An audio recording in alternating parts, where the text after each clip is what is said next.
Welcome back, listeners. You have once again stumbled upon the amazing Southwest Florida Gamers podcast. This just happens to be episode 12, and today is November 11th, 2016. And many years ago, the Prince of Darkness, Ganon, stole one of the Triforce with power. Princess Zelda had one of the Triforce with wisdom. She divided it into 8 units to hide it from Ganon before she was captured. Dun dun dun. My name's Matt, and I'm joined today with Scuba Hustle! What's going on? And we have a special guest today, everybody. We are joined today, we are graced with Mr. Pat, a.k.a. Kamakeeg. Hello, everyone. So Pat's been a good friend of ours for a long time. He's been with the Southwest Florida Gamer Group for quite a long time, and he was more than willing to jump on the amazing opportunity to come on our podcast and expose himself. Gotta cash in on that podcast bucks. I know. We're just swimming in it, Pat. Yeah. It's like Scrooge McDuck and DuckTales, man. We just got the vault that we swim in. It's all podcast money. I just need like a little bit of it. That's all. All right, you're invited for a swim in the vault. Yep, you took the first step towards that direction. So, cheers to that. Everything's going according to plan. So, Pat, why don't you tell all 3 of our listeners a little bit about your gaming interests? Well, it's probably only 2 listeners now because Pat was one of them, I think. Well, you could say listeners. I'm going to listen to it also, so it still counts as a view.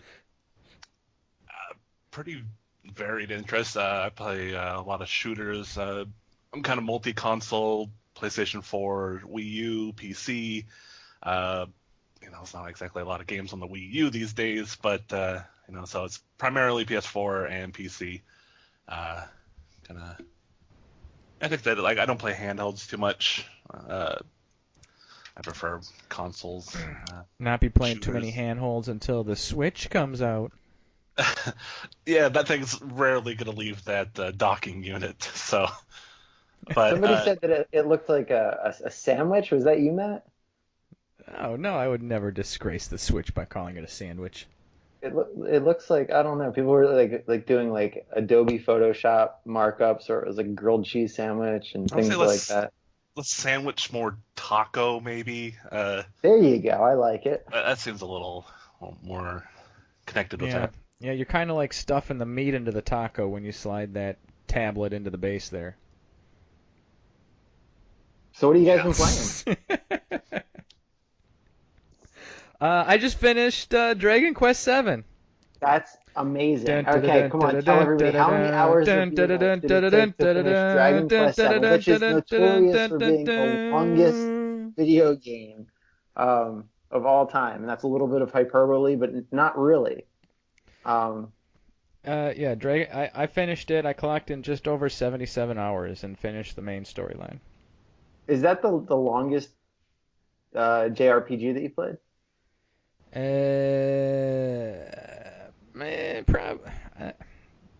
don't know, to be honest with you. Okay, so I just beat Final Fantasy X, probably 3-4 months ago. I think I clocked in somewhere between 40 and 50 hours, and I think that's pretty standard.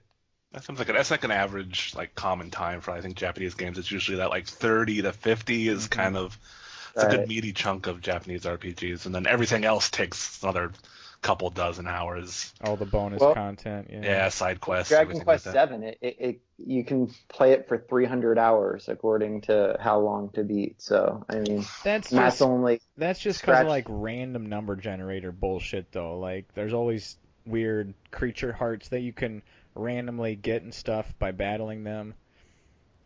I mean, so if you want to waste your time doing that, it probably would take 300 hours just because you got to battle the same enemies over and over and over and over again until you get these heart items from them.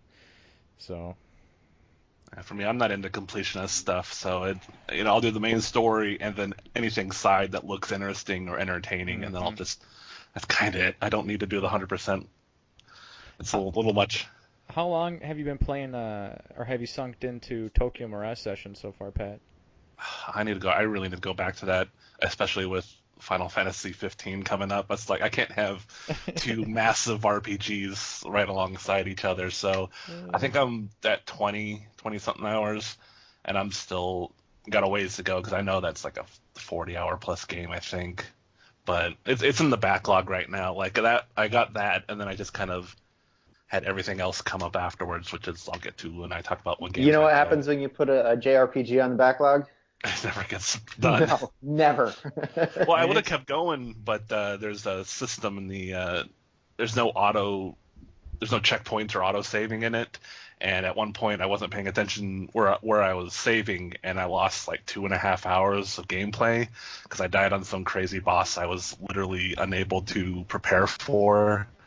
It was like I could beat him, but my setup was made so that I would almost likely die against him every time. So I lost 2.5 hours, and that just killed the momentum so bad, and I haven't gone back. I got back up to that point, but I'm down. Just so many other games to play right now.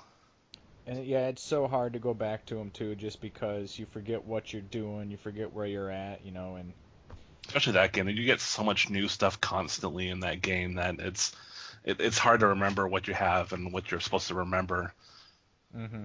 Yeah, I haven't played it since.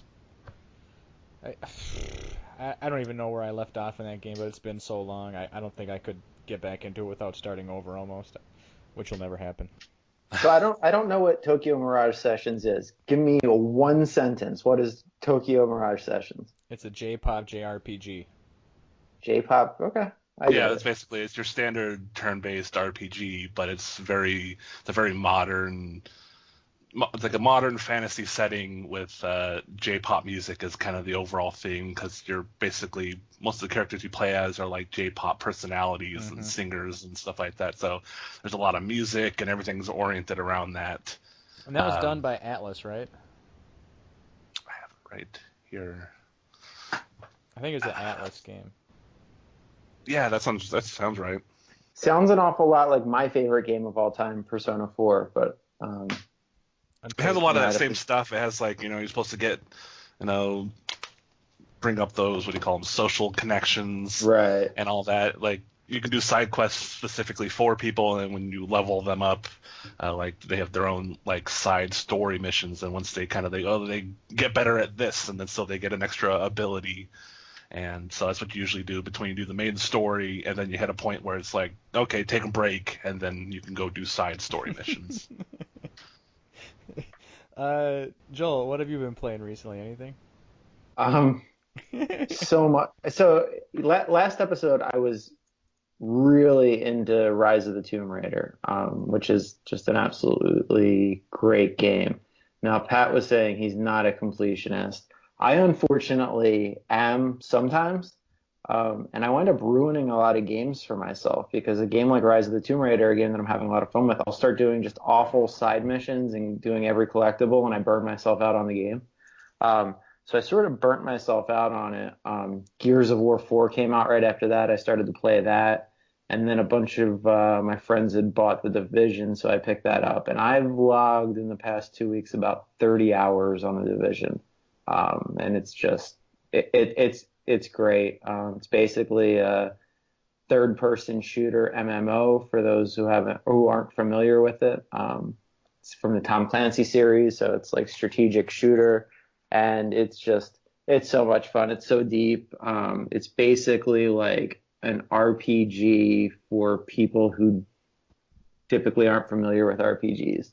And so I'm having all the enemies are like big old health time sinks, basically. It's not like, a Call of Duty game where you shoot someone 5 times and they're dead. It's like you're literally spending time, you're investing time on each and every kill practically. Right. They're all bullet sponges, and it's sort of like the Dark Souls series where you're trying to find cheap ways to kill guys that are way too strong for you and things like that. And I'm just, it's 4 players cooperatively. I've got 3 buddies from school that I'm playing it with, and we're just having a good time with it. So I will be playing. I went and I bought the season pass. I never buy season passes. I think we talked last episode, Matt, about why season passes are awful and why people don't like them, but I'm so into this one that I think I'll be playing this game for a long time. You gotta give your buddies a shout out so when they listen to this amazing podcast, they'll like have a reason to celebrate. They do. So Yay! they do listen. So shout out to Son of a Fitz, B Skills 33, Skills with a Z, and Marco. I'm gonna butcher it. It's Mercules something. I don't know. I'll drop him a shout out on the next one. If you're on PS4, give those guys an ad. Good people. Good peeps. Rock on. Well, before we get too far into our tangents left and right here, let me just, I figured we should maybe put ways that people can contact us towards the beginning of the podcast rather than at the end. So if they start listening, they might actually hear the ways that they can communicate with us. Are you suggesting that people don't get to the end of our podcast? I'm just trying to, like, promote ease of usability here for our listeners. So we would love for someone to give us a call at 813-444-7935. That's 813-444-7935. It just goes straight through a Google Voice thing. Leave us a voicemail, question or comment. We will play that on a podcast and respond accordingly. Or you can send us an email at swflgamers@gmail.com. Tweet at us, put us a message on Facebook, just anywhere online, SWFL Gamers, and we're pretty much there. And we'll answer any questions or comments. And I'm putting it out there again. I used to make the joke that Matt is the Nintendo tip line and he'll answer your questions. But why not? Call with a random question. Shit. And we'll try and help you in your video game playthroughs, even if we've never played the game before. You just totally jogged my memory, dude. You said Nintendo. About how Nintendo is going to have the Nintendo tip line back. Yes, they're bringing back the tip line next month. Oh fuck, we gotta record that and play it on the next podcast. Yeah, that's gonna be really cool. We'll do a call in. Yeah, we'll call in live on the show and we'll see what kind of tips and tricks they have to give us for like Castlevania or something. I think it's like pre-recorded stuff, right? Most likely, yeah. I doubt they have 12.5 people sitting at phones with a. It would be so much better though, Pat. Oh, I'm not saying it wouldn't, but I don't expect Nintendo to put the time and effort into that. We should make like a Google phone number quick where it's like one digit off of the Nintendo hotline number just so when people call, we can answer and just fuck with them. How about leave messages with bad tips for games? Yeah. Super Mario, you get bonus points for hitting the first Goomba. If you jump in a hole 100 times, you get 100 lives. Yeah, pro tip. Oh shit! But I mean, they're doing so much stuff next week. What was the reason for that again? Damn it! I should have researched this more. It's just for the launch. As I understand it. Oh, for the NES Classic Edition. For the launch of the an 80s NES throwback, Classic. Basically. So they're just doing the whole thing around that. NES Classic Edition. It's smart too, because they're lining this up with the release of a new console. So I mean, listen. I haven't been very kind to Nintendo, and I will say they're kind of running on nostalgia fumes. They've got their loyal base, and the best way for them to move units to the Switch is to drum up even more of that nostalgia and get more people feeling all dreamy about days of Nintendo past. So I think it's absolutely brilliant. I think it'll help their sales. Absolutely, yeah. They've got a ton of people excited for it. I mean, it's just an old console that plays old games that the majority of people have played, but I've seen it pop up all over the place where people are just like, oh, I remember those games. I'm going to get into that. Yeah. It's kind of crazy. People are posting on Facebook about it and everything, like people that, aren't necessarily gamers and stuff like that. People are geeked out about it. So two things here. First, it comes out on this upcoming Friday, November 11th. Most likely there is not going to be any pre-orders available for this, except for the few that happened like months ago by Target mistakenly. So most of them are going to become first come, first serve at the stores. But didn't Amazon have pre-orders also? Maybe at one point. Target. It was quick. It was like 10 minutes. It was one of those ones where they only have enough to do like 15 minutes of pre-orders. Yeah, something like that. But I don't think either store was supposed to list them for pre-order. Well, do you guys have Target pre-orders? No. I have. No, I'm not planning to get it right away. So. No, You know, I pre-ordered it just because Nintendo is typically awful about production. So I was scared that I wouldn't be able to get one for the holiday season. I won't necessarily keep it for myself. I might give it away as a gift if there's plenty of them in store. But I just wanted to make sure I got at least one. No, I already told my wife that she's going to be waiting on Friday morning. She has to request time off of work to go wait in line at store for me. I'll run that past my wife too, so how that goes over. But okay, take the baby, go down and wait in line, and get me one of these if you could. Here's my question for you guys and for the listeners out there. Who do you think is the major audience for the NES Classic Edition? Do you think it's 30-year-old dudes that grew up with this stuff like all of us, or do you think Nintendo is trying to target newer, younger people to get them hooked on some of that classic stuff to build them into the rest of their franchises?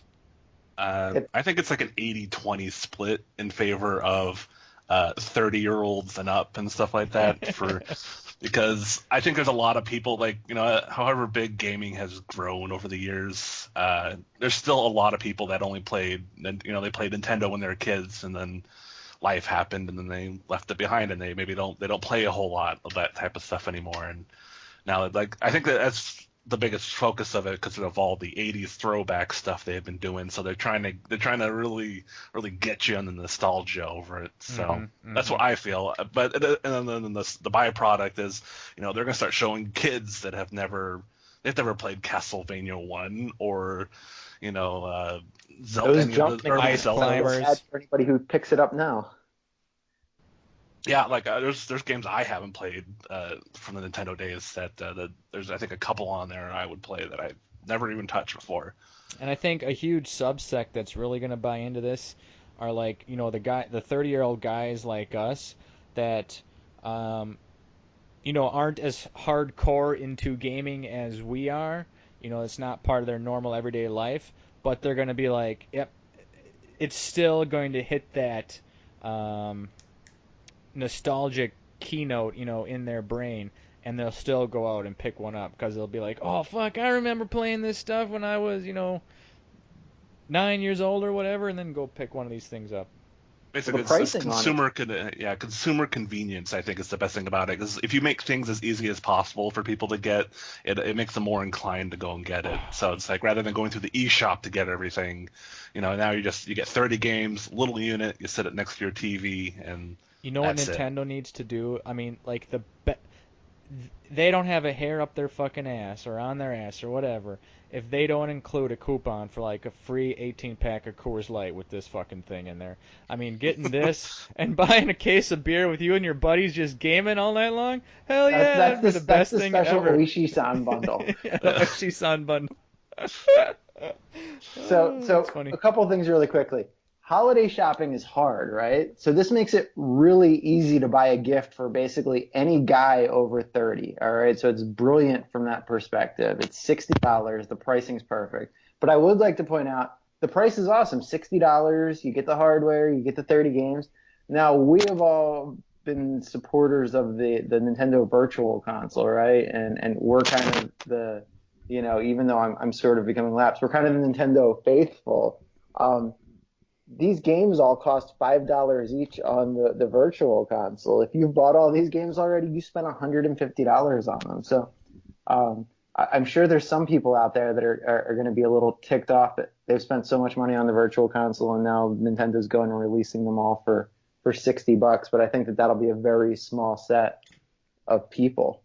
Yeah, I would agree with that. It's but how many times have a lot of us bought stuff over the years because it was, you're buying them on the 3DS, you're buying them on the Wii, the Wii U, you're gonna buy them again on the Switch. It's all about what you're actively using more. Yeah, I think somebody was saying they hope that with the unified system on the Switch that all the games they already bought they'll be able to just get again for free. It's like, yeah, okay. No. Nintendo's all of a sudden going to start giving away their games that they've already charged us all 10 times for. I think they're gonna increase their online presence and make a better system for everything. But I think just like and everything you bought on the Wii U is just gonna go right on over. Like even Wii U games, and I was like, I don't know how you expect that to work at all. Pretty sure I was the one that said that. Sorry, man. I don't think so. I think it's like I think it's a little too out there for them, for someone who's regularly about selling their games over and over again. I was talking more like Switch's or Nintendo's the big trifecta like Mario Kart, Smash Brothers, and Splatoon. I feel like they may do something where if you own those for the Wii U as a way to lure you over to the new Switch, there will be some sort of like you can prove you own those games on the Wii U, and then they'll be available to you somehow on the Switch right away. So when you buy that, you don't have to buy another fucking $180 worth of games as well as the system. I would say no. I think at the most maybe a coupon. That's what the Nintendo Club or something. Yeah, the Nintendo Rewards Club thing, whatever it's called right now. Like most of that are just coupons. So like maybe if you connect your account and you have played it, maybe you could get like a 20-30%. But I mean, it looks like it's all going to be new content for the for Mario, at least for Mario Kart and Splatoon. Well, Boo's in it. It was a King Boo or whatever he's called. And, two items. And the 2 items thing. So I think it's going to be like a. I don't think it's going to be a full sequel. I've kind of listened to a lot about this lately. Yeah, I think it's like going to be like an 8.5, like Mario Kart 8 Switch or something. So what we're talking about, for those of you who don't know, it is in the initial Switch launch video. There's a 3-minute video. It showed a bunch of games, and some of them were clearly new, like the new Mario game. Some of them had new elements, but looked like the same game, like Mario Kart 8 and Splatoon. Both looked exactly the same, but apparently there was new elements in there. So that's what we're discussing right now.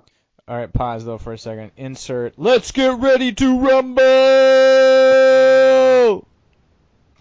Sorry, I want to hear you guys duke it out because we're all primed up for. There's no duking it out. Scuba Hustle was a big hater on the Switch with the last episode.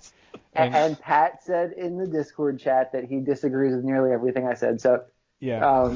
I had a list written for this. Oh shit! Let's do it. Let's do it. No, it wasn't like I had I didn't write an essay on this is how Joel was wrong. It was I was listening to it while I was playing a game, so every time something came up, I would scribble some notes. And okay, well, here's 3 weeks ago, and now I don't remember half these are. But okay, so here's a question for you, Pat. Before we start, so you obviously disagree with Scuba on a lot of these points, but when you listen to my points, you're like, yes, I concur with him. Mm-hmm. He already told you he thinks you're wrong on you getting to play the games for free on the next system. Yeah, that's not really in your favor, exactly. Damn it. Let's see. I don't remember what some of these were. All right, so my big thing, Pat, my biggest point about this was I'm watching the video. And they're showing you being able to play your Nintendo on the go.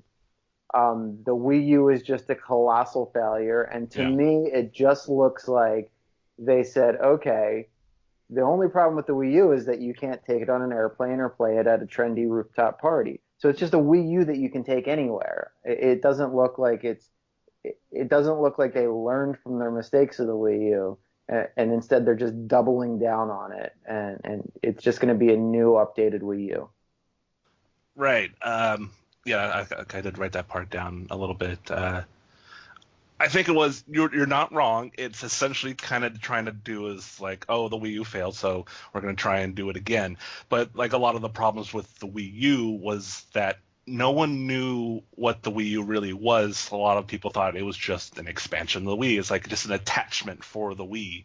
And so they failed to justify its existence, and so no one bought it. No one was interested, and Nintendo struggled to make games that worked with the gamepad. There's a couple games here and there early on, like Zombie U. You can only use it as the scan. That wasn't Nintendo. That was Ubisoft came up with yeah, that. that's true. I mean, I'm just saying, like, in general, like, even people who, third parties working on it. Nintendo struggled, and it took them forever to come up with anything like in Mario remotely. Kart, you can honk the horn with the screen pad. That's about it. Yeah, I think like the first, like, I don't know, I say first, but one of the biggest ones they did was Star Fox, and that was literally at the end of the system's life cycle. Right. If they couldn't figure out how to make the tablet work in an entire console generation, why are they coming out with another tablet console?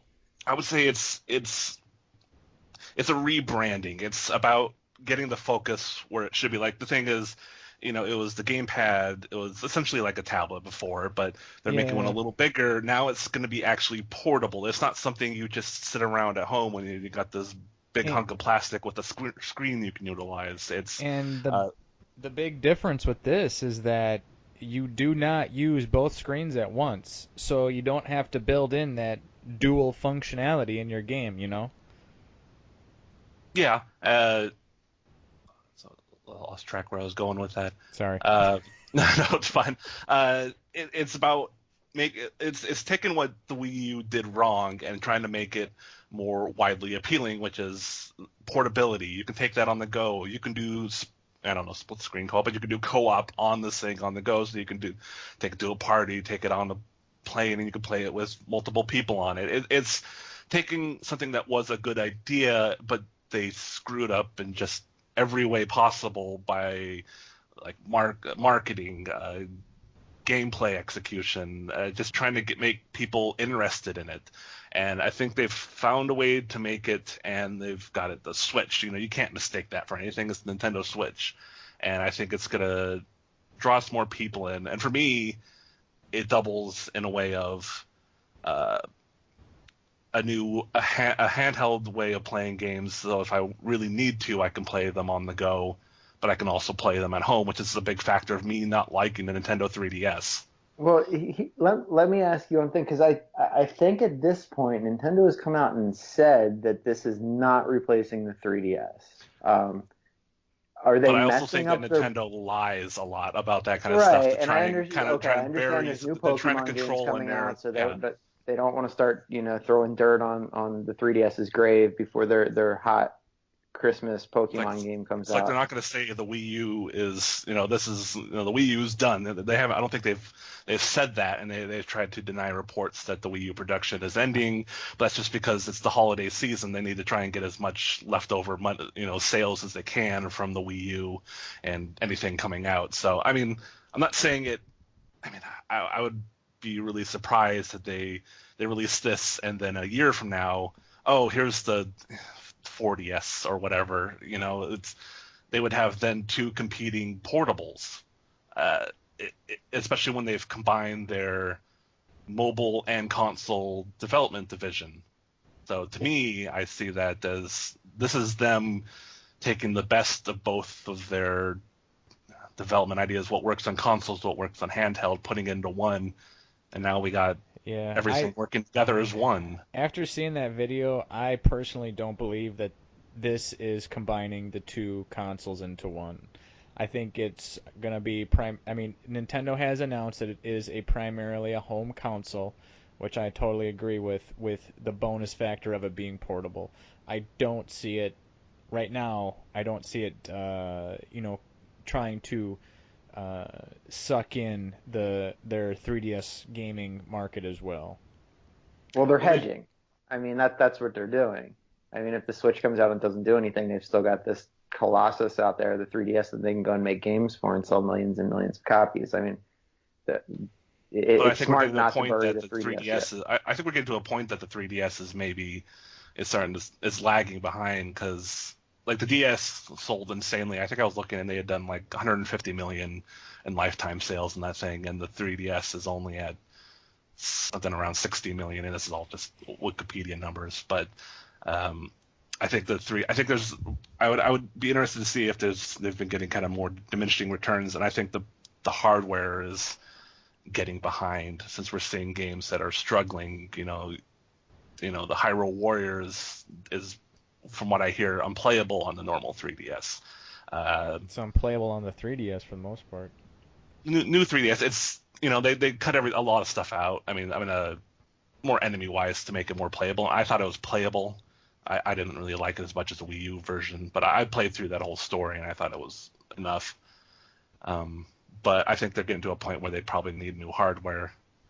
And I could be wrong that it's not a 3DS successor, but I mean, most of that promo, the preview video was of them taking that system on the go, and they've not just said it's a home console particularly. They've kind of blown up the Switch before now when it was the NX as this new thing. It's not a console, it's not a handheld, it's something new and exciting. And I think that's them trying to control the promotion in a certain way so that it's not someone saying, it's just another console. It's something more that Nintendo wants it to be. And I'm fine with being wrong about that, but I think it'd be weird to have two things that were the primary features are portability. It seems a little strange to me. I've got some concerns. I want to hear what the battery is actually like once it's out in the wild. Sure, yeah. I mean, that makes a lot of sense. It's apparently I try and read as much as I can off of this stuff. Some websites that report on things that aren't just like clearly ridiculous nonsense. But yeah, I think it's gonna be like just long enough to like. Basically, it's gonna be one of those things just to shut your kids up while you go get the groceries or something.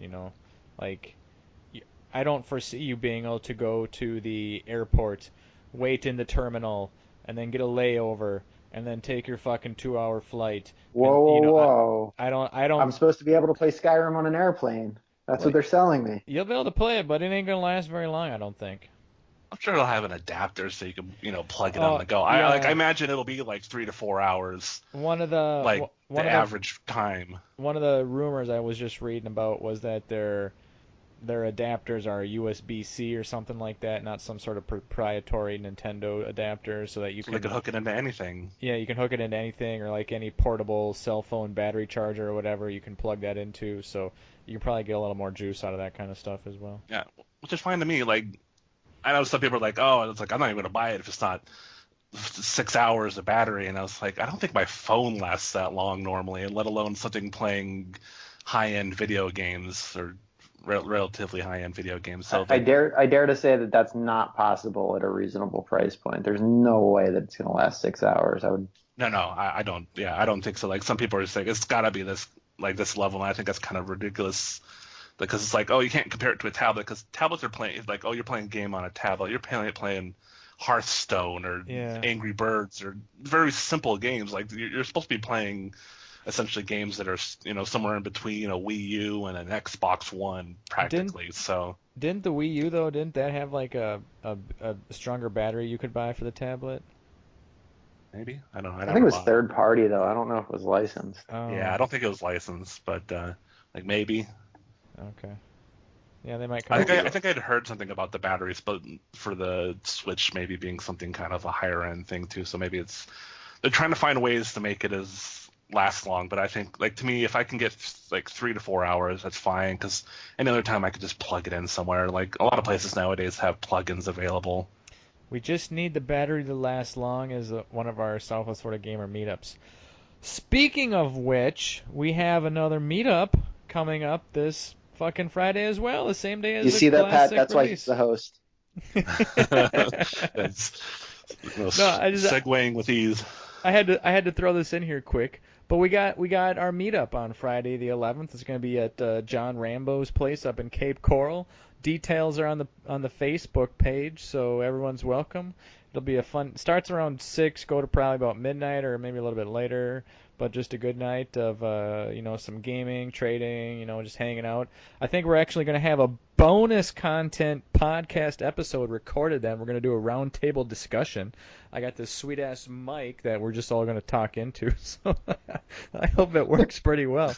But yeah, it should be fun. So okay, sorry for that interjection there, but we can continue now. No, I think we're at a good spot for our first break, and why don't we come back and talk about news? We're gonna talk about some news. After the break, it's gonna be so Re- awesome. After really the quickly, break, what? conclusions. Pat, are you going to buy a Switch day one? Yeah, I think I will. I think it's while there's still some things up in the air on what it's the details about it that are coming out. It's what I wanted. It's a portable that I can play at home. That's what I wanted out of a 3DS. So I would play portable stuff more. I can. What percentage of the time will we be playing the Switch on the shitter?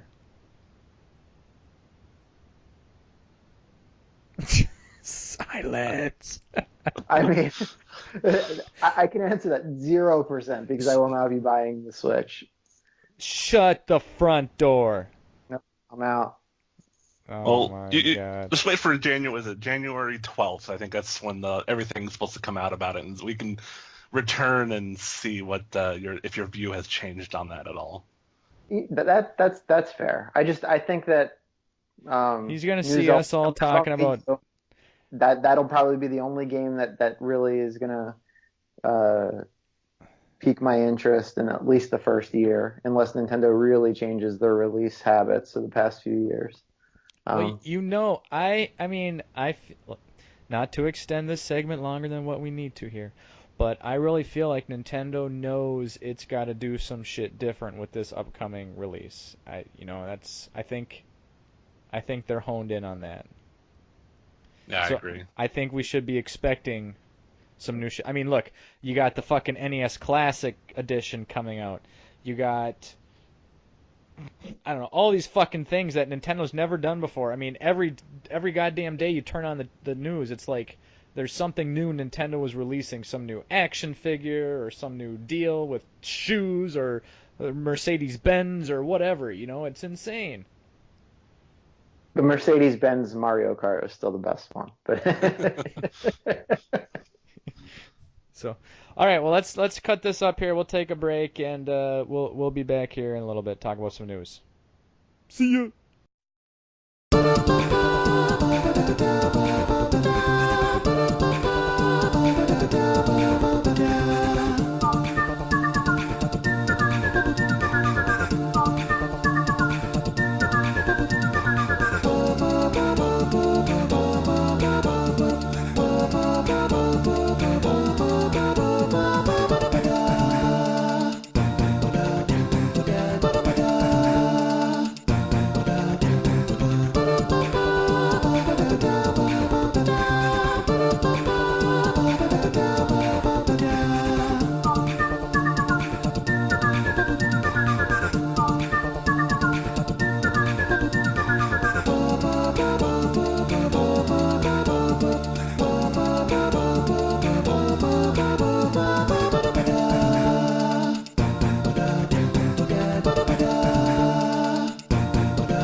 That's where we'll insert. What song we're gonna put in there? Wicked Child, Castlevania. Castlevania.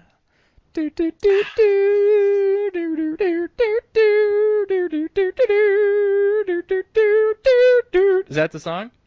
No. Oh. I know the one that you're talking about.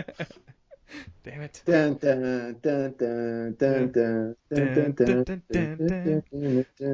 dun. No, it's not that one. We should totally do that for a future segment. We'll do the dun dun dun the songs out and see if we can guess them. Oh man, that would be so bad. So good. So, all right. Well, I say we put all that in there as part of the beginning of the intro because that was pretty spot on Castlevania music there. You never tell the difference. No, you'll never know. People will be driving down the road, listening to the podcast, and be like, "Holy shit, I'm playing Castlevania!" And then they'll probably get into an accident. Think if there actually was a game where like the music was so bad, it was just legitimately somebody just, do. I That would guarantee be there's a mod for something out there for that. That would be an amazing game. Like someone homebrewed that shit and just made their own music, just like, just fucking hum their own music. Oh god, that'd be so awesome.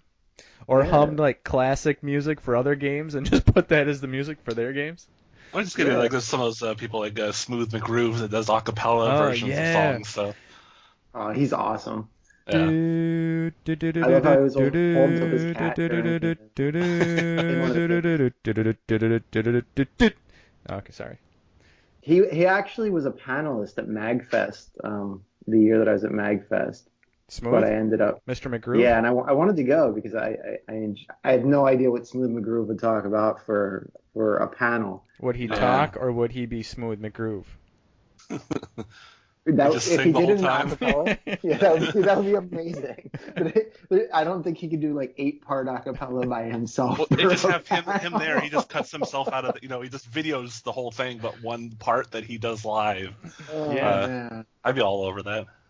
Yeah, I mean they even got those things where like you can record yourself and then put it on loop and then play it back and record yourself again, then put those two things on a loop together. They've got devices like that some artists can wield those devices pretty badassery in real life. I'm sure. Yeah, I know they've done that with you can do that with guitar and other music type stuff. Mm-hmm. It's just layering things over and over again. I've heard that there's this really cool rap auto-tune one where you can make intros for gaming podcasts. Yeah, Smool's auto rap, I think it's called. Is it the one you used in the car on the way up to Tampa? Yeah. Is that when so your recording studio is a car? No, yeah, my recording studio was a car and my phone. That's indicative of the quality of this entire podcast. Yeah. And our iPhone earbuds that we got rocking here. Yeah, I got a proper gaming headset, so I'm good. We're kicking it up. Is the quality actually good for this? Like, I've never heard myself on this, so. No, I hear you loud and clear, man. Okay, I'm just curious. Like, I've never actually heard it back, so I never know if this is good. Yeah, no, it's perfect. That's fine. That's good. Are we recording? Because I say we just keep going. Because yeah, I mean, as soon as you guys pick up the line, this thing kicks in, dude. All right. Well, we've been live then. I mean, typically this is the kind of stuff that winds up just being the nonsense we talk about in between, but might as well leave it in. We had a nice Smooth McGroove conversation. We'll just smoothly slip in back into the show. Oh, yeah. See what he did there? There we go. Future host, Pat Keegan over here. If you ever can't make it, Matt, he's standing in as host because I can't do the transition like that. Whatever, you're good. So all right, so what else? Nintendo just released an update, a free update for their game Animal Crossing New Leaf. Which how long has that game been out for? I don't know. What do you think? 3 years, maybe? That's crazy to think it's been out for 3 years. Just gonna consult my memory. Yeah. I remember it being about 4 years now. Shit. I mean, and listen, they've got a new console coming out. This is totally a good use of their development resources. No, but not only a 4-year-old game. Not only that, but they got Animal Crossing coming up for the cellular phone too. Oh, do they? Yeah, whatever that mobile thing they're coming out with is gonna be, what we don't know yet. Ring, ring, ring, ring, ring, ring, ring, banana phone. All right, so it was update 1.4. It's called the Welcome Amiibo update, and so it adds Amiibo functionality. You can invite Amiibos to your town. Right. So I have no idea how it actually works. I was telling Matt earlier, Pat, that I downloaded this and played around with it for about 15 minutes earlier today. I couldn't figure out how to do anything. I found Harvey's Campground, which is a new location off the map. Harvey seems to be an old hippie that has a VW van at a campground, and I have no idea what happens there. But apparently, you have to do something before the Amiibo works, because when I hop back in my You need to find a magic genie lamp. There you go, because when I popped my Link Amiibo down on my 3DS, I was really sad when it didn't do anything. I bet you have to make room, and like there's a limit to how many villages you can have in town, right? Well, no, so as I understand it, they only appear in Harvey's Campground. They're not in like your actual town. Really? 'Cause, I had seen the screenshots, and they showed like unique homes that they have for each one. Pretty sure Nintendo Voice Chat confirms that they can go to your town. Oh, okay. Yeah, because I thought because they're like, it's not like you're getting, just a Link character. It's like you're getting, because they're all animals, so they're all animal versions of everything. And I saw, unless they're just the screenshots were staged in a way, they do leave the campground, so all this new Zelda like gear and stuff like that you can be put up in homes. So I know you can remove villagers. I think maybe that's. I mean, I imagine if this game's been out for 4 years, your village is full, and probably need to boot out a few people to get Ganon and Wolf Link and was it Medley? I think that's how you say your name. Yeah, I mean, I think it's great that you can just boot them. Before it was pretty ruthless the way that you got rid of villagers. You would just you had to like bully them or something, wasn't it? Yeah, you had to just repeatedly hit them over the head with your bug net until they would get so angry that they'd be like, "Hey, by the way, I'm moving out." Sometimes, I'd be a little sadistic and be like, "No, no, stay," and then they'd agree to stay, and then I'd continue to beat them over the head with the bug net.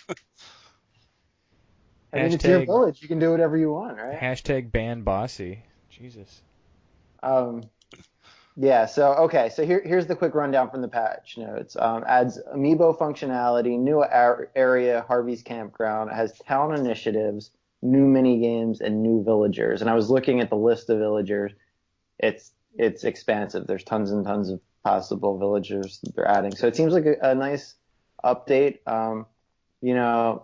Like I said, I played it for about 15, 20 minutes earlier today. I might goof around with it for a little bit, see if the game sucks me back in. It's a great game. If you haven't spent any time playing New Leaf, I highly recommend it. It's a lot of fun.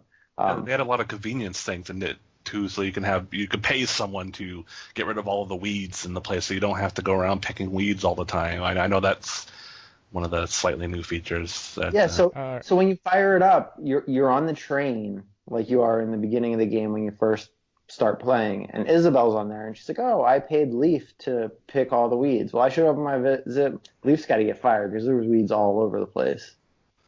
So here's my issue with this game. Like, I played Animal Crossing on the GameCube when that thing first came out, and I played it for a while. It was fun until it got old. Why? I have never played another Animal Crossing game since, because in my mind it's just all the same bullshit. Why should I even think about picking up this Animal Crossing game or any future Animal Crossing games? Sounds like you don't like Animal Crossing, so I wouldn't suggest it. It's really not everybody's. But have they evolved at all? Is there anything different? Absolutely. Absolutely. They had new you go around buildings and new jobs and things like that. Like, to me, I just figure I'm going to pick up this game, I'm going to get in debt, and I'm going to have to shake trees, go fishing for fish to fill up my museum, go digging for fossils to fill up my museum, and just, drag fucking weeds out of the goddamn ground every day. I mean, when you put it that way, it sounds pretty awful. Like, that's the game, and then there's a lot of other stuff they add around that. Like, I didn't play enough into New Leaf or anything like that to know everything they added. I'm not a hardcore Animal Crossing fan at all, so I don't mean to shit in the Animal Crossing punch. So you're mayor in New Leaf, so you can do things like create laws, like all the businesses have to stay open. So you work a 9 to 5. Everything's closed when you get home every night. Well, as mayor, you can make everything stay open later. Where's Tom Nook? Tom Nook is still a hardcore hustler. He's a realtor, I think, in the newest one, isn't he? Isn't specifically a realtor, or is he something more? Yeah, no. So it's Nook's Homes, and he every time you want to expand your home, you have to take out a mortgage, and then you have to get enough bells to pay it off before you can get a new expansion. But what they've done to make getting bells easier is they have this tropical island where they have all kinds of rare beetles, and you can just really rack up bells pretty quickly if you grind away at it. But it becomes a little JRPG grindy to do so. And listen, it really isn't everybody's cup of tea. I think it's a charming little chill game that's fun to sit around and play for 20 minutes here and there when you're doing something else. I got Miitomo. I was just supposed to say, you got Miitomo and you're complaining about stuff to do in Animal Crossing, but Miitomo is not even a game. No, Miitomo is the worst thing that I think Nintendo's ever put out. No, I am still playing Miitomo because I spend 2 minutes every morning while I'm taking my morning deuce. I turn on Miitomo. I do my little mandatory things to max out my platinum coins for that day because I'm still banking that before Switch comes out, my Nintendo account with those platinum coins will have hopefully some good functionality. So that you do know that those coins have a limited time on them, right? Oh like yeah, the platinum? six months. Yeah, so I like every month the ones that are going to expire, I spend on like whatever little outfits or something. I do have this inkling, like I mentioned this before. I really do have an inkling of a suspicion that your Miitomo account is going to become the social media hub for future Nintendo consoles, because even with the new the Mario Run game coming out, your friends list that imports into that game is from Miitomo. It's not from Facebook or Twitter or anything else, or Miiverse. It's your friends on Miitomo. So I feel hopefully Mario Run brings more people in, because there's like barely anyone I know that has Miitomo other than like one other friend and two of us in the group practically. So yeah. My friends list on there is not very big. No, it's I maybe have like 8 friends or something like that. I had a whole bunch when I first started of just randos that I got introduced to, and then I ended up removing them, and now I can't get the daily listen to 10 people's answers every day because none of my other friends have ever turned it on, so I don't have anyone that gives new answers, so I can't get that fucking thing anymore. I stopped giving answers. Like I wasn't making fun of Miitomo earlier. I'd still like right before bed I go on, I change the clothes, I do the Miitomo drop thing, and I get my daily reward. That's how I'm saving points or whatever the coins things are in there. Yeah. And it's nothing. It's a nothing experience, but they are supposed to be updating it here soon. Yeah, there is an update. They are going to add out. more. Yeah. I think they're going to be increasingly adding more. Like, you're right, it could become more of a widespread social thing for Nintendo if they want to. I sure hope not. It's not good. Don't use that as your main hub. I like Nintendo. everything else that's not dealing with like the chat part of it, because I don't care about that. Yeah, so. free up that memory on your cellular phone there, Joel. You're gonna have to reinstall Miitomo. No, when I don't buy a Switch, I won't have to reinstall Miitomo. I'm out, Matt. I'm telling you, it's over. Okay, challenge. Name one Nintendo published game that's worse than Miitomo. Paper Mario Sticker Star Story for the 3DS. Wow, that was quick. Pat? I can't say anything about that because Miitomo's not a game. It's a chat program. It's not a game. Like, they didn't even have games. It is. Fair enough. I'm not fair. I'm not going to deny. I'm not saying Miitomo's good. It's a utility thing that I think they're going to utilize more for various things in the future. I like collecting things, so once they add more cool costumes, like I got 2 different Link costumes, or the Samus costume, and they can start adding more eventually with their kind of event stuff, and then that's kind of all right. All right, so let's talk about things that are good now. Pat, what's the best console of this current generation? I don't think it's much of a decision. I think it's PlayStation 4. And you would be right. All right, PlayStation, and a lot of people would agree. More than 47 million people. Sony just dropped their lifetime sales for PlayStation 4, and they're currently at approximately 47.4 million lifetime sales. So now, you're saying only 0.4 million people that bought a PS4 don't choose PS4 as their primary console if they bought multiple consoles? They may have bought it by accident. There's those people out there. To put it into historical context. Whoops, that just went in my cart. God damn it. Jeez, how did I get in there? Yeah, I mean, that happens when you go home, you open the bag. Where does PS4 come from? No wonder that shopping bill is so high. Fuck me. All right. So, do you guys know what the best-selling console of all time is? PS2. And do you have any idea approximately how many it sold? 379.2 million. No, more than 155 million. Now, next up after that is the DS, is at 154 million. 100, So 190 million or PlayStation something?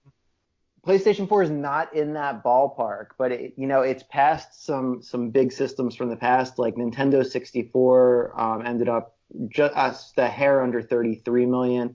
Next to pass for PlayStation 4, which should happen in the next few months, is the Super Nintendo Entertainment System, which is at 49.1 million. Has After the that, has the PS4 passed the Virtual Boy yet?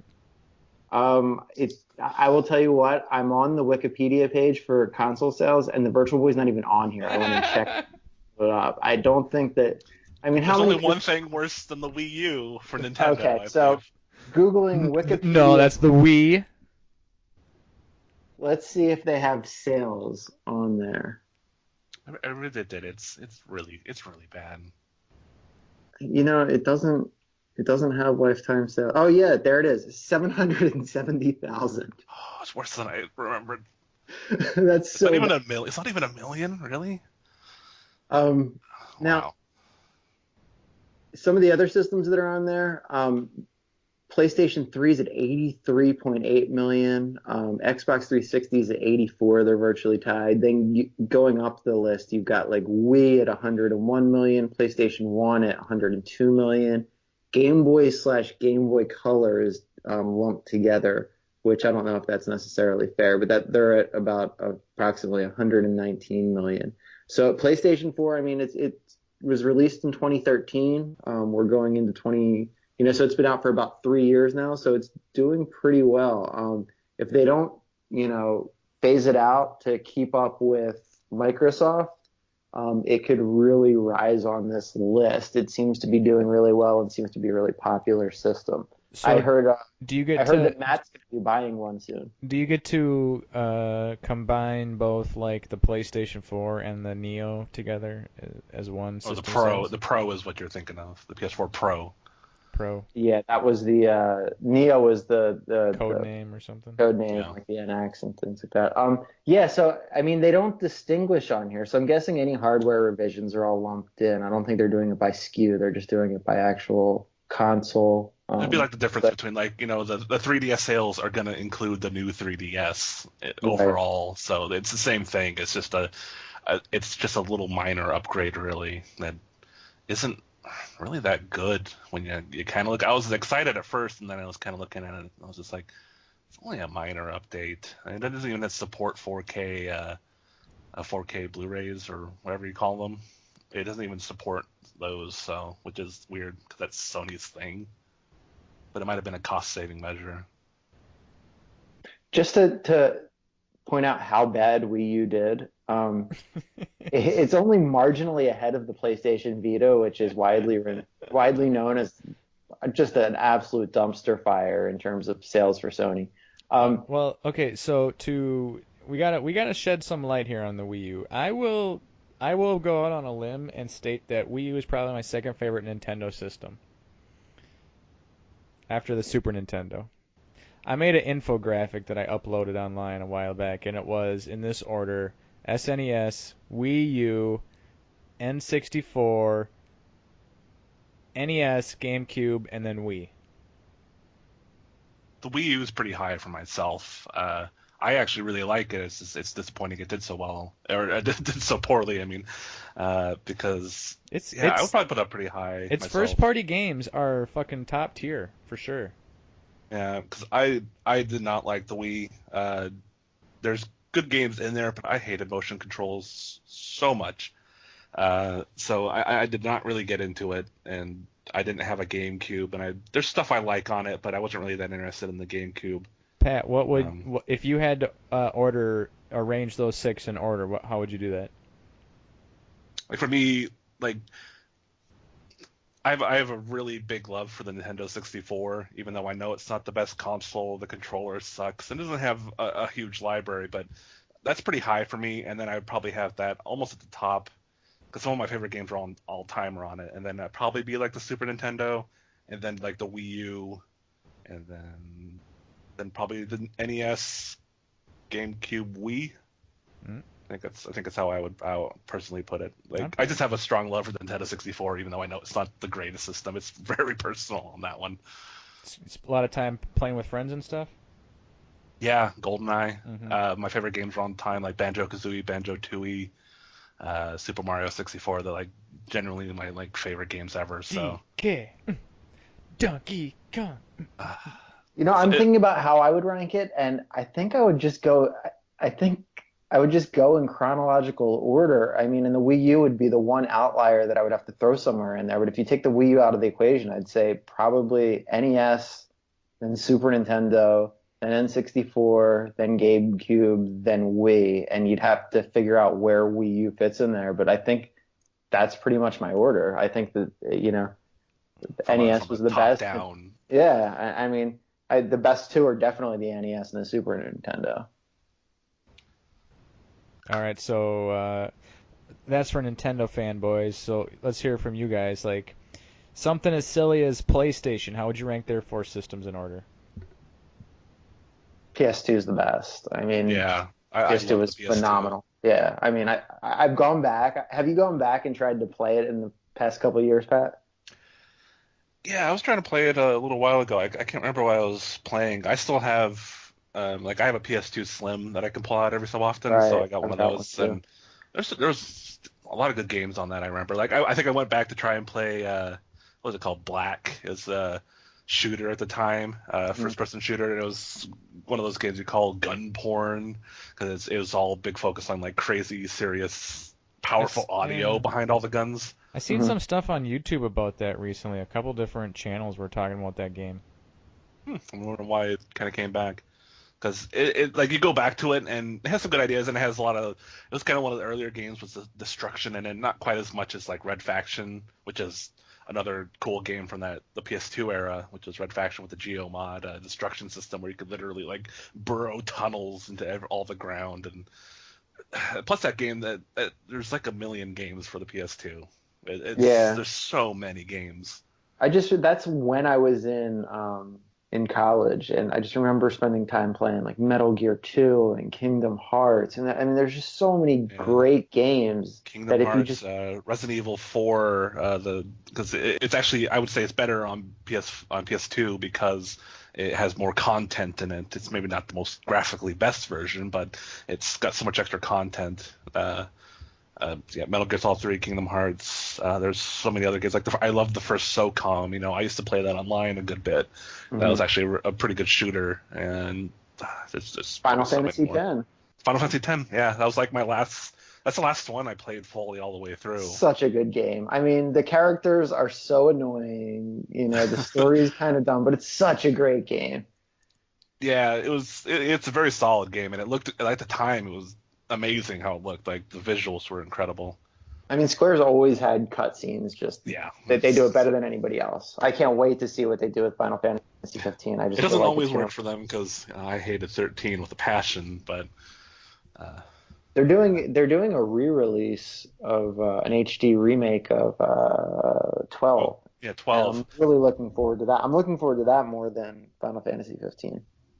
I couldn't get into 12, and I think it's kind of a common issue is that they make the story, or they make you Van, the young kid, because they needed a young guy to be the thing. But the story is actually about the other guy in it. Is I think the prisoner. My memory's fuzzy about it, but like the story is more about them than it is the guy you actually are. And I think it was kind of one of the weird decisions on it. I didn't get more than like 15 hours into that game. It's interesting. I might go back when it releases the HD. I might go back and give it another try because I don't remember hating it. I just wasn't getting pulled in. They did such a great job with the remaster of 10 and 10-2 that I mean I'm really looking forward to seeing what they do with 12. That's what I heard. So after PlayStation 2, I mean in terms of ranking those systems, I mean PS4 is kind of incomplete. It's kind of been like a third party powerhouse. It really hasn't had a lot of its own exclusives. I mean, you had Bloodborne and Uncharted 4, but I don't know that I could put that ahead of PS3 at this point. And PS3 had so many great games on it. You know, you had the whole Uncharted series, you had Last of Us, you had Ni no Kuni. You had, I mean, there's just so many great games. So right now, I'd put PS3 second, PS4 third, and PlayStation 1 last. For me, it would go PS2 at the top pretty easily. I would actually say PS1 for second because there's a lot of games I love in that system. It's got some wonky stuff, like I don't like the Resident Evil era games from that because I don't like tank controls really. But there's a lot of stuff I like that. I didn't get into the PS3 too much. There was a couple of good games on it, and I played Uncharted 2 all the way through, and I played God of War 3, and I liked it, but I think the PS4 has some strong games too, but like you said, it's too early. So it's kind of a half and half. Like, they're both a 3 right now, and it may depend more on the completed lifespan of the PS4 when it's kind of gone through its time, to say for sure. But yeah. I really like the PS4. Like, I didn't get a PS3 until just like 3 years ago. So I was kind of late on it at all. Yeah, I mean, it's been really good so far. I think that especially out of the gate, I mean, just, in terms of the context of the systems it's going up against, Xbox One was a mess when it first came out. Xbox Live did not work for me. All right, I'll preface this all by saying this is my opinion and my experience. I had a lot of problems with Xbox Live. I was constantly getting booted from party chats. It was really hard to match make. The first game that I bought on the system was Halo Master Chief Collection, and the servers were just broken. That game itself has some serious issues too. So yeah, so I mean, and PlayStation 4 came out, and I've had no problems with it. I can just go on. I can get into a party chat. I can play with my friends. The interface on Xbox One when it first came out was a disaster. It was so counterintuitive. It's gotten better, way, way better, but it's still not as good as PS4. I mean, PS4 is pretty much a plug-and-play console. I mean, everything's very intuitive. Everything works really well. I was actually an Xbox fanboy with the 360. That was my system. I really loved the 360. Me too. I loved it, and then I didn't get really into the PS3. But when it came for this next generation, there was nothing that drew me in for the Xbox One. It had that horrible time at E3 that PS4 stomped all over with their kind of infamous E3 event. This is how you share games. Hand it over. I was like, oh, this is good. It's real good. So I skipped an Xbox One. I have never had any interest. They've never given me any reason to get into it, and they actually push me away from it by saying, "Oh, you want some of these games? Well, you can play them on PC." And so I'm like, "Well, forget ever getting an Xbox One. I can just play Dead Rising 4 on PC, right. And Scalebound." And I think there's one other game, and I was like, even though Windows Store is kind of garbage, but mostly for single player stuff, I think it'll be okay for the most part. So I'll be all right with that. So you know what actually, I was the same way. Do you know what actually got me to purchase a PS3? I was one of the people that right when it came out, I already had my Xbox 360, and you remember there was the HD DVD Blu-ray war that didn't last very long, but I was all in on HD DVD because I had the Xbox 360, and the attachment, I think it was like $150 or something like that. It came with the King Kong movie. And I bought that, and I was like, this is awesome. And then 6 months later, it was like, okay, no more production of HD DVDs. And I was like, well, crap. So I sold my whole Xbox rig on eBay and got a PS3, bought it with the first Assassin's Creed. And at that time, they didn't even have trophies on PS3. I played all the way through Assassin's Creed, had no trophies or anything like that. So I kind of grew with the PlayStation Network, and eventually I did come back to Xbox when they finally fixed there were so many problems with the Xbox 360, if you remember. Xbox 360, the red lights and mine would randomly destroy discs. I had 5 copies of Gears of War just get destroyed, where all of a sudden it would just 5 copies. It was nuts. That's actually kind of funny. That was an issue I had with the PS2 when I first got it. I had one of them within like the first year of release, and I had a DVD and a game get literally kind of ate up almost in a PS2. And then at the time, Sony was really great. Like I said, this and this got eaten up, and then I sent my PS2 back, and they sent it back with a copy of the game and the DVD replaced for free, and I didn't have to pay a single thing at the time. But I got lucky with the 360. I didn't get any red lights. I had my console for a very long time, for like 3 or 4 years, and then it did eventually have a disk drive problem. Not the red light one, a completely different problem with the disk drive. But at that time, you could get an arcade Xbox, that was the arcade version for that's when I got back. $120 or something like that. Right. And so, that's when I came back. They had the Jasper chipset that they put in the arcade model, and that's the one that I still have to this day. Yeah, I still have mine.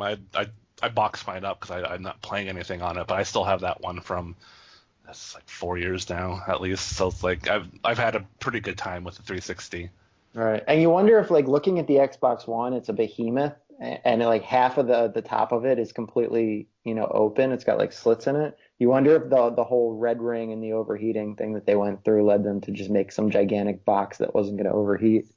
I imagine that's like top of their list of things to do. Right. Make sure this thing does not melt and kill the console. We lost hundreds of millions of dollars on this last generation.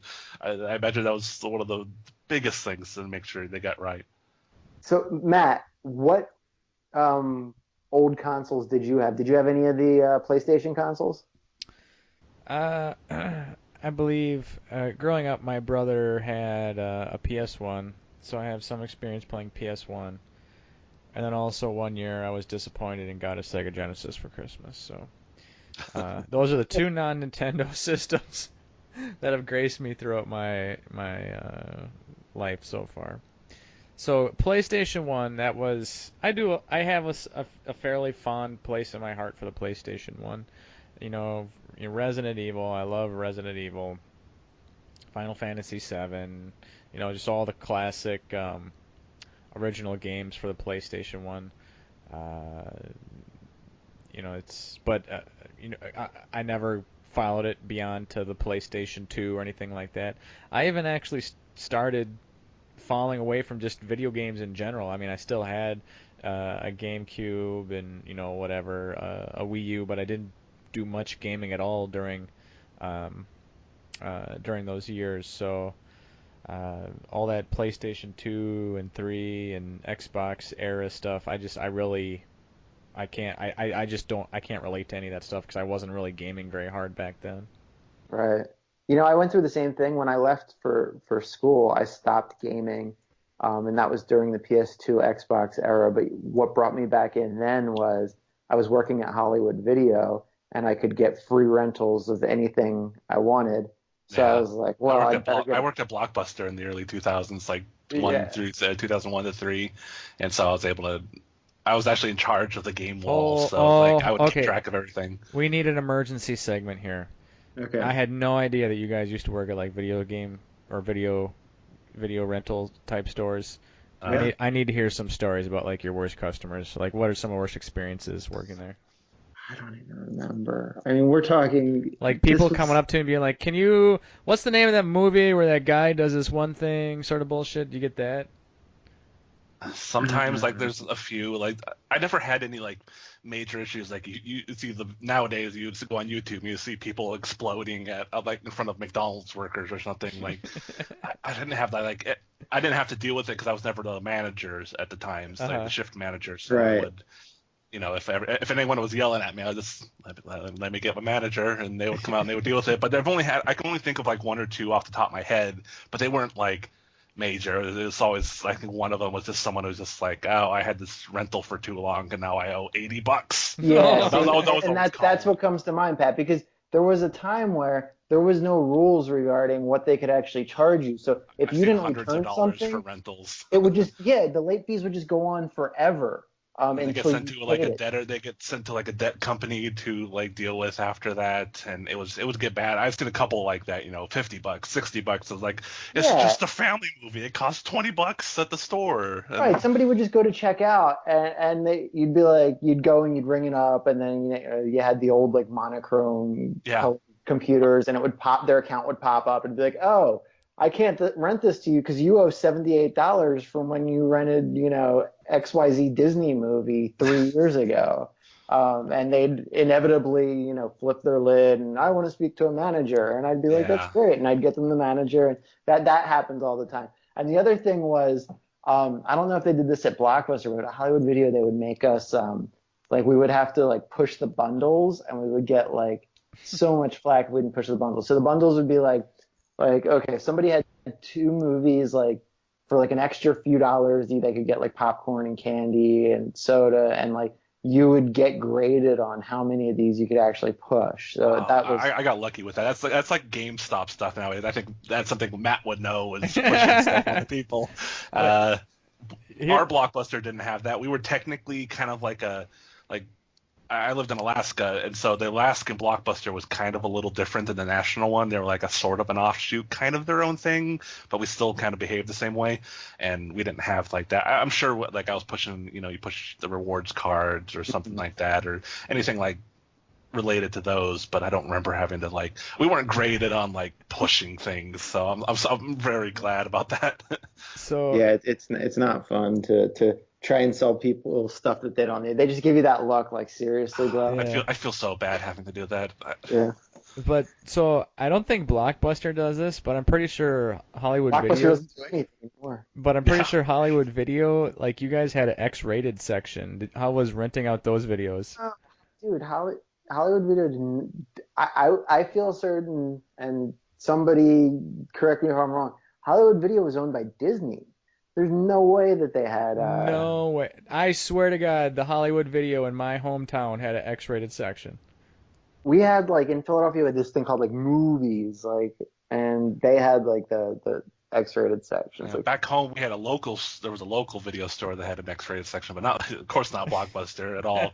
But that was nothing there. You weren't getting anything higher than an R. So, were people kind? Did they rewind? Mine was actually we had tapes still a little bit for a little while, but by the time I was working there, it was DVDs, so yeah, I didn't have to really worry about that as much. And I like I was saying, I worked I was kind of one of the biggest gamers that worked there for the most part. There was always kind of a shifting of people that would come in. So I had a lot of friends that worked there too. Just think of all those Blockbuster exclusive releases you could have picked up. Yeah, it's like I was there late after like the 64 era and stuff. Like, yeah. I wish I had stuff like that. Back then, you could still rent consoles. Yeah, we did the console rentals. I think I might have. I don't know.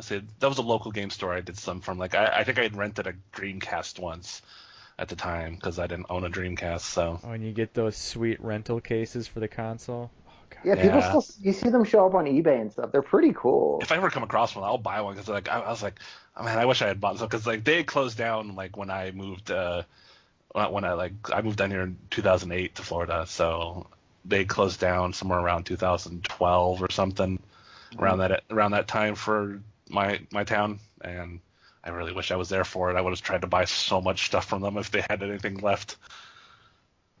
I love those old rental boxes and things like that. I mean, it's like, a briefcase that with foam cut out specifically to the shape of the console and the controllers. I mean, that's pretty awesome. I technically had one of those for like you could buy basically video game cases that are like metal and stuff like that, for carrying cases around, because I had that for the 360, so I could carry it around to LAN parties because I did a lot of LAN party stuff in my hometown. So I was trying to set up LAN parties and events, and I was kind of doing what we're doing now, but for like mostly LAN parties back then, because there was a local gaming group back home. So what were you playing at the LAN parties? Halo was a huge one. Yeah. That was probably the biggest one. We did PC stuff too. We would do PC LAN parties, which was always fun. We'd get a dozen people, maybe a little more than that, all in kind of different places around town that we could. Those best for us to get, and it was so much fun. I remember I love those days doing LAN parties. Just don't see those anymore. We do our game meetups, but they're not LAN parties. We should do a LAN party. Like, I've really always wanted to do one for like Left 4 Dead 2 or something. It'd be so much fun to get that, or if we get enough Xbox consoles or something, we could do like an old Halo on 4 separate TVs. Yeah, I'd kind of love that. We totally could. be I mean, it's not like we wouldn't have access to the systems and stuff. right. I mean, I'm sure that I personally don't have an original Xbox, but if you I don't wanted to do something anymore. I on Xbox sold 360, I think mine. probably just about everybody in the Southwest Florida gamers has an Xbox 360 laying around. And if not, we could go garage sailing one weekend to get the needed supplies. Yeah, for $120 you get 6 Xbox 360s with controllers. I think enough of that. Armando I know has like 4 Xbox 360s. I don't know if they all work, but he has a whole bunch. Yeah, he does. Yeah. He's got like a fucking cabinet of excess consoles just chilling there. I don't know what the fuck he's doing with those things. He's just got them. It's just what it is. You get them, and then now it's like, what do I do with this crap? And you just shove it in a closet. I got a PS1 I got from the last flea market thing, and I don't know what the fuck I'm gonna do with. Yeah, I mean, the problem with the PS1 is like any of the games worth playing are so expensive to buy on a disc, and you can just play them on the newer PlayStation consoles for so much cheaper. Yeah, so it's gonna not trade the it in for easiest. store. Maybe GameStop will take it now that they're doing. I think they're trading in retro stuff. Yeah, but did you see you'll Mike get Fahey? You'll get $5 for your PlayStation. Traded, yeah. Mike Fahey from Kotaku wrote an article about how he had a bunch of like NES dupes and brought them in, and the prices like he traded in like Castlevania Symphony of the Night and got like nothing for it. Oh, yeah. I mean, it's GameStop. I'm not gonna get shit for it, but it's either I get shit for it or I mean, who's gonna trade bait it? What the fuck am I gonna get for trade from somebody for that? Nowadays, we could save it for the flea market and hope we sell it. Save it for the next flea market. You never know. Yeah. All right. So, anything else on the list, host? I finished my Amiibo collection. I just gotta wait for the last 3 to get released, and I'll have the full Smash Brothers line. I couldn't fucking believe my eyes. Like, the one guy I was missing from the original release was Robin, and then just this weekend, on my Twitter feed, I get a message, a tweet that pops up saying, rumors, GameStop has Robin in store, restock this weekend. And so I text messaged my old GameStop employee buddy, and he's like, "Yep, it's true." So I went and just swooped down and picked up Robin, and now I got everything except for I need Bayonetta, Cloud, and Corrin, I think it is. Yeah. Like, I don't know when that's going to be coming out, because like, Bayonetta will be eventually. They did show Bayonetta in a very tiny tease, blown up picture. Apparently they take forever for that, and I don't know when Cloud's going to show up. Yeah, they all came pre-ordered quite a long time ago, so I mean, this last 3, they're taking a long time to get released for some reason. They must have had some sort of issues with them or something related to rights or whatever. They might be planning a thing with, well, maybe they're planning something with the Cloud one related to Final Fantasy stuff. There's going to be Final Fantasy related stuff coming to the Switch probably with the Square Enix partnership. Oh, so speaking of Final Fantasy, any of you guys download that Final Fantasy game, that new one, where you wear enemies as hats? World of Final Fantasy? Or have you guys tried that? All the I heard it was good.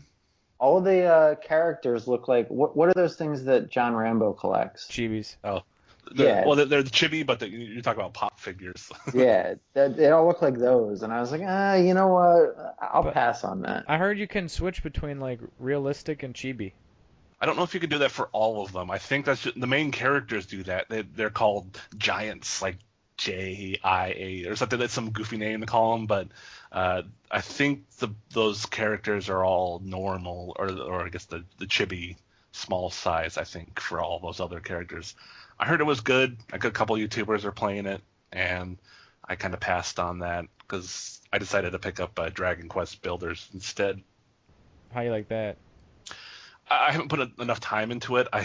I did the same exact thing that I did with Tokyo Mirage Sessions. I played for like 2 hours, and then I was like, okay, I think I'm done, and I quit. And I realized you have to go to. It didn't ever tell me this, that you have to go to the flag in the game and save on the flag, or else you lose all the work you did. Oh shit! So I was like, God damn it! So I've been meaning to go. That's like one of 2 backlog, or like I think I'm up to like 3 because I have to beat Twilight Princess HD also. So Yeah, I have a couple backlog games. You gotta get that Wolf Link amiibo unlocked for Breath of the Wild. Oh, Can I just yeah, can that's I right. just like use one of your guys? Is it like a one-time thing where you can just take your maxed out Wolf Link and you get bow and unlock whatever it is? If Is it that's like how it challenge works, dungeons? I mean, I opened my amiibos, so I'm getting all the Zelda amiibos. So if we could just like, if it's a one-time thing Yeah, only, I that's fine. think the only thing you got to do the dungeon as the wolf, as the bonus dungeon as Wolf Link. Yeah, But I think what carries over is like I could totally be fucking this up, but the number of heart containers that you have in Twilight Princess, that will be like your wolf's life meter in Breath of the Wild when you import the wolf amiibo. and you Cool. probably So have to use your it. You wolf's probably have to life use it meter will every be mine time then. though. And it's probably not going to save. You're probably going to have to every time you want to use Wolf Link, you'll have to Yeah, no, press Wolf Link on. I mean, you might be not able to doing that. save someone else's save. That Yeah. might work, but See, the I problem have. was I would totally replay Twilight Princess. I thought it was really good. I only even finished it, 2 or 3 years ago. So I'm not ready to go back to that game again. I haven't played it since it launched. Like I had a Wii, and I played it back then. I actually haven't played it normally with like a normal controller since then. So I've been kind of going through it. I consider it probably one of my top favorite Zelda games. So It's great. I mean, um, I tried to go back to Ocarina of Time, which is just freaking, it's great. I mean, yeah, but I had trouble playing it, whereas, I just went and played Twilight Princess a couple years ago, and it feels like a modern Zelda. I feel like it feels better at this point than, yeah. I haven't played Ocarina of Time, the original, since then, since back in the day. But I replayed it. That and Majora's Mask on the 3DS. What they did the 3DS versions, and those are good. Good ports basically that added some extra stuff and kind of cleaned it up a little bit, and those were still fun. the But engines didn't age very well. no, I mean it's an N64 game. They don't look. That's why like Twilight Princess might be like Ocarina of Time is at the top, almost purely nostalgia reasons. It's a classic, but Twilight Princess is probably my favorite Zelda game, like overall. I 'Cause really love, I'm brain farting. What's the ocean one? Wind Waker, Link's Awakening, earlier this, no, not Link's Awakening. Wind When Waker. we Yeah, I do not like Wind Waker that much. I found like after the first couple hours, I was like, I hate this ocean. I hate traveling by boat. I hate going anywhere. And even when you get fast travel, it's just like Yeah. it's some good stuff in there, but I didn't even really like the dungeons that much. Like the I played Ganon was through kind of that cool. in No. '05 and just absolutely loved it. And the end where you had to go through and pick up all the different pieces, like that didn't bother me at the time. I tried to replay it when they re-released it on Wii U. Um, I couldn't really get back into it. I'm not big into replaying old games, but I have really fond memories of it. Like one of my favorite gaming memories is the part where you're like in the underwater. A spoiler alert for Wind Waker. If you haven't played it by now, you'll probably never play it. When you're in the underwater thing, you finally like you grab the Master Sword, and then like all the statues like come to life, and you have Yeah. to fight off all the. And And there's that good part was stuff. There's good stuff in awesome. the game. It's like I don't think it's a bad game. I just kind of hated everything that's kind of unique about it, which is the sea. I I kind of didn't like the hated sea. everything that's unique about it. Yeah. Yeah, because it's like it's like there's never really a bad Mario, like a pure Mario game. It's just stuff that's you don't like, some things you don't like about it really. No. And it's like it's still a good Zelda game, but I just didn't like the overworld. It was just boring. Yeah, And So I it's was either a link to the past or get the fuck out. I mean, that's the only answer to this question. wow. So I was just about to ask, 2D or 3D Zeldas? You can only play one. 2D all day, no 3D tomorrow. for me.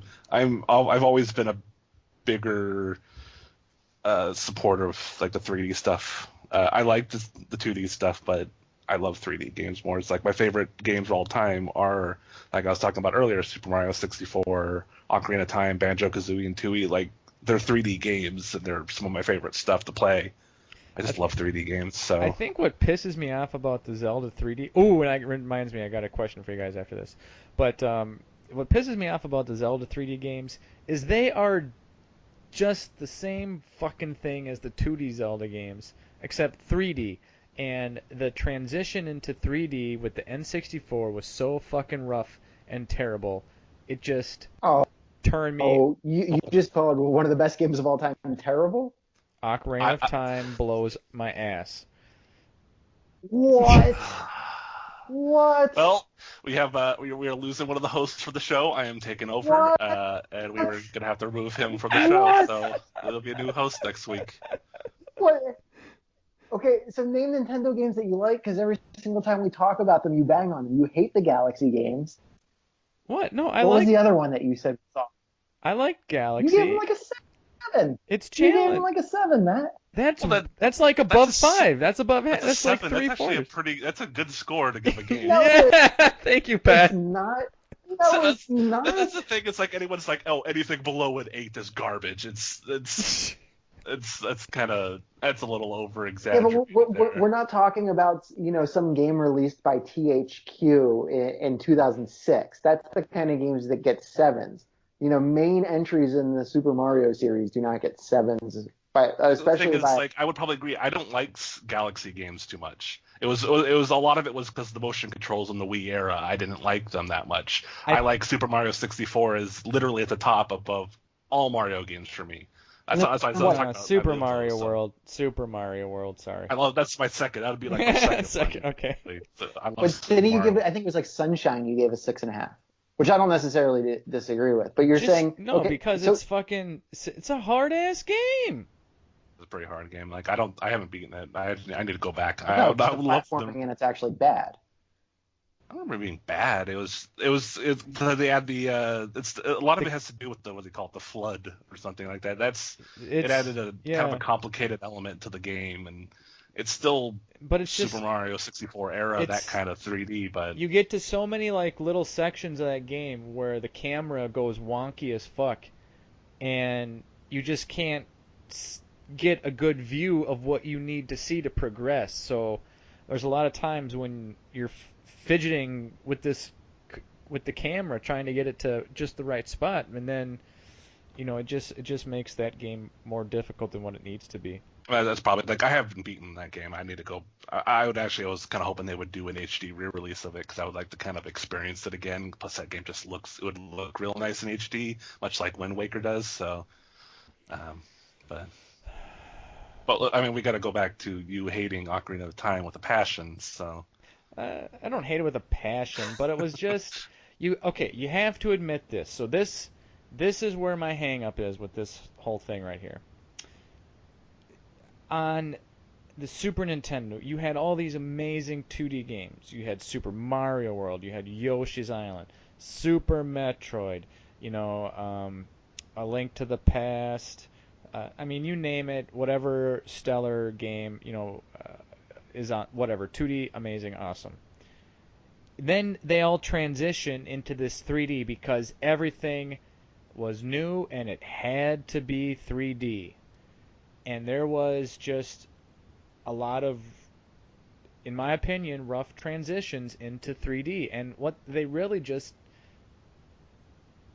took their 2D counterparts and made them 3D. So that a lot of those games, there wasn't much new stuff in there, except just a 3D world instead of on a 2D plane. I would say gameplay and stuff like that. Like gameplay in a Zelda game in 2D was kind of nothing. You're just kind of swinging a sword a little bit every so often or throwing an item. So they added more gameplay to the game, and Z targeting and circling around them and having to do certain different types of attacks. I'm not going to deny that the change to 3D was bad. Like there's a lot of bad 3D games. Like I've heard the Castlevania series. Castlevania 64. Yeah, I never played it, but I heard it's terrible. There's a lot of other games, but like it's kind of the opposite for me. Like Super Mario 64, like I said, my favorite game. I love that game. I think it's an awesome 3D game. Ocarina of Time. All the rare stuff. Like even Metroid Prime. Like why the fuck did they have to take Metroid 3D? Why can't they just make this uber expansive crazy detailed fucking 2D Metroid game. Because it would do Virtual Boy numbers. That's why. Yeah. I mean, there's not enough people that would buy it. I mean, I agree that there's that would be cool. A lot of people like Metroid Prime. It's like people want them to go back to that basically. So, it did well. That was a good thing for them. But, too bad it was on the GameCube, which didn't really do well. But yeah. So. No, I don't. I guess I have too much nostalgia for like Super Nintendo style graphics and gameplay and just. Well, I'll give them credit. A Link Between Worlds was an absolute masterpiece. I loved it every second of that game. I need to go back. I actually got stuck on some part in a dungeon. I was actually completely lost, and there's no way I can go back and kind of figure out what I did wrong. So I'm gonna have to start over because I haven't beaten that yet. But it seemed cool. I kind of like some of the changes they did, even if it's just like a Link to the Past with kind of different stuff. But and had a really good use of 3D that they didn't achieve in a lot of other games. So here's my totally non-video game related question, and this pissed me off earlier today. Does the only reason news correspondent Wolf Blitzer have a fucking full facial beard is because his name is Wolf? Is that his shtick? No, I think his name's actually Wolf. Wolf. He was probably born with that, and a beard looks good on him. Maybe he has no good chin. No, I don't know. Name one other news correspondent that has a beard like that. I don't pay attention to news that much like that. He's full facial hair because his name's Wolf, so he grows that shit out to be like a wolf. You're probably right on that. The only reason. I guarantee it. I guarantee it. That's his little shtick. That's good marketing. I mean, God damn it, I'm so spot on with that stuff. So, what do you guys think? Is that good? Is there any other hot topics you want to talk about quick? Not a lot of news right now that I can think of. Just really quickly back to lifetime console sales. While we were talking, I was still on the Wikipedia page. They actually break it down to by firm. So Sony sold 388 home consoles. Nintendo sold 283 million. Microsoft sold 118. Sega has sold somewhere between 59 and 62. Atari sold 31 million. Hudson Soft has sold 10 million, and then all the other ones are less than that. What did Hudson Soft make? Yeah, I was trying to think, what did they make? What did they NEC is that Neo Geo is NEC? I think that's what that is. I have no idea. I think so. I've heard, Hudson Soft. You think it's what they call it, the Hudson Soft B? That's what games. So I don't know what the console they ever had. Yeah. I have no. I guess they probably merged. No, that wasn't NEC. Neo Geo was SNK. Yeah. So I have no idea what console NEC made. Primarily, I don't know. And you guys following The Walking Dead? Oh, NEC, TurboGrafx 16. Oh, that was them. Okay. Yeah. Okay. All right. On that note, any of you guys following The Walking Dead? Yeah, actually, you reminded me about that. I forgot episode 2 last week, so I watched that last night, so I can catch up tonight with the third episode. I think tonight's episode is going to be kind of a slow one with just Rick telling his community that he's not the leader anymore, and I suck at life now, and all that kind of shit. So I don't think they have to kind of start building up what the big deal is of this seasons after that kind of really intense dark first episode. So it's going to be a little build up for probably this next episode, and we're already kind of seeing kind of what's going to happen. I already kind of know what's going to happen. I've read the comics up to about this point, so I know what's happening here. They gotta meet up. Oh, no spoilers, no spoilers, no spoilers. Come on, I haven't read the comics. Damn it. That's all it's on tongue. I need to talk about this. Half this team die is coming up. We won't tell them that. We won't let them know. Oh my God. One of my buddies after the season premiere told me an awful joke. He texted me and he goes, "What's Glenn's favorite restaurant?" And I was like, "I don't know." He goes, "Popeyes." It's just so bad. It's so bad. Oh. And I actually said to him, I said I was going to respond IHOP, but Popeyes is way better. Popeyes, that works. Funny. And his death scene there was like identical to his panel in the comic book, so that was pretty cool. Really? Yeah. Yeah. Well, that makes me feel a little bit better because I thought it was a little gratuitous. I thought Greg Nicotero was just, he was like, oh, I just want to make special effects and I don't care if it's. No, that's what the happened. comic is worse than what they've shown in the TV series. Yeah, I heard that Rick had lost a hand, so like everybody thought they were going to do that in the first episode. Yeah, I was that's so excited. Yeah. And then what I heard was it would have been like a special effects nightmare to have to edit out his hand in every single scene going forward. What are you talking about? Bruce Campbell in the Evil Dead show has his hand in a thing the whole time. I don't see why they can't do that the whole time. Well, maybe it'll still happen. I'm expecting it. I almost thought they were going to do it to Carl, and they were just going to put it on Carl, but no, like, eyeless, handless Carl. I don't know. It's like, man, this is getting rough for Carl, but it kind of works for the story. But I don't know. Oh, poor Carl. I can't wait till he starts wearing his sunglasses. That's the thing. I haven't gotten past. I know what happens in this section here. I don't know what comes afterwards. Other than I think I've seen one picture of Carl, so that's kind of it. Yeah. So. All right, guys. Well, I think that should wrap it up here. We have to wrap it up because we got 10 minutes. Yeah, we got 10 minutes to get to The Walking Dead here. But Pat, where can everyone find you online? I mean, the only real section probably for like actually getting to see what I put up online is the DeviantArt Kamikaze Keeg. It's Keeg on DeviantArt. I post all my perler beads up there I've done for the past couple years. Very cool. Very cool. That's kind of probably the main place to go check out anything from me. Scuba Hustle, how about you? I'm not online. I'm actually off the grid. I'm in a bunker in Wyoming right now. So. And you can find us and me, all of us, online at SWFL Gamers. We're frickin' everywhere. Even search for us on Reddit or Facebook or Twitter, Instagram, whatever, and you'll make your way to our Instagram chat where we have live chats going on every day, all of us geeking out about whatever news is in the news that day. Having a good time. Don't join the Discord chat if you're gonna like come in and then start talking about some suicidal stuff. Like what the fuck was up with that guy? I don't know. Don't make things weird. Yeah, that's the only rule. Don't make things weird. I have my fingers crossed that he thought he was in a different chat and accidentally typed it in our chat or something, like an idiot. Yeah. So, all right. Well, that about wraps it up, everybody. It's been fun. What else do we got to cover for our wrap up? Anything else we got to go over? I feel like I'm forgetting something. No? All right. Leave us a message. Reach out to us. We're here for you. We want to game with you, the listener, and have fun. With you. With you. All right. Adios, everybody. Have a good night. Bye. Good night.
I'm just pulling music.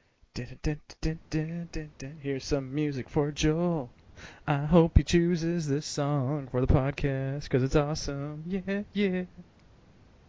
Can that be the intro?